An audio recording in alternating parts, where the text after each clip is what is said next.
Hey guys, this is part 2 of 4 of Provos' Darkheart Thicket guide. We just defeated the Druid. Part 1 is in my YouTube.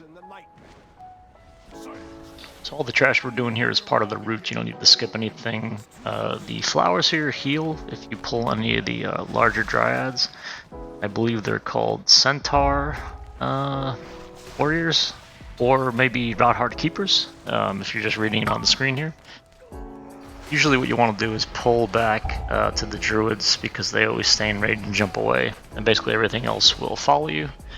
You want to kill the Darkheart Keepers first because they spawn those huge mushrooms and they automatically heal the flowers around them. Usually we go in a clockwise motion to tank the Darkheart Keepers. I wouldn't normally tank this many, but this appears to be a 2-key for guide purposes. So yeah, you don't want to come in contact with any of these mushrooms. The flowers do a ground effect where like rocks come out of the ground, so you want to look out for that as well.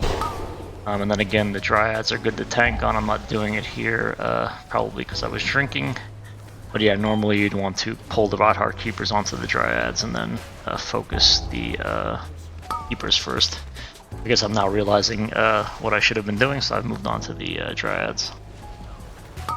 We'll just give this a minute to resolve itself. And again, this is all part of the count for the route.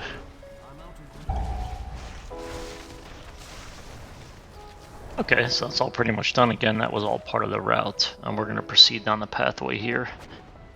There's going to be a pat sometimes. I guess I pulled it, but you can pull the pat with the next couple of monsters as well here. Yeah, there's the pat. So we can just take these into the kind of Cyclops monsters there. Again, you'll want to tank on the dry until it's dead. I guess I don't want to pull too big since it's a 2-key. So the Nightward Drillers are going to do a channel effect. If the channel completes, you'll get feared. If anybody kicks in or interrupts it during the channel, it's not going to do the fear effect, but it's still going to do some damage. I wouldn't pull all 5 of them at once unless you have some good kicks. I don't usually get feared here, but it appears I've been feared. So a couple of kicks have been missed. This isn't a clean pull per se, but you know, with good kicks this will go a lot better. We'll just wait for this to all clean itself up. Okay, in terms of the tree boss, just a couple of abilities. The one you want to watch out for the most is the breath. If the breath hits any of the party, they're pretty much going to melt. The other big thing is the hand crush, where he picks you up. It's kind of the tank buster ability. I'm a pretty good monk, so I'm not going to get tank busted here. Also 2-key. But again, you want to use some mitigation for the crush.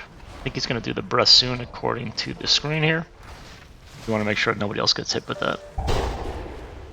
Also spawn some strangling roots throughout the fight that are going to turn to flowers. No big deal, just pick them up as they come up and don't step at the strangling roots when they're down. There's the hand crush here, and that's the tank buster ability. Okay guys, that's part 2 of 4. The route's in the comments. Thanks.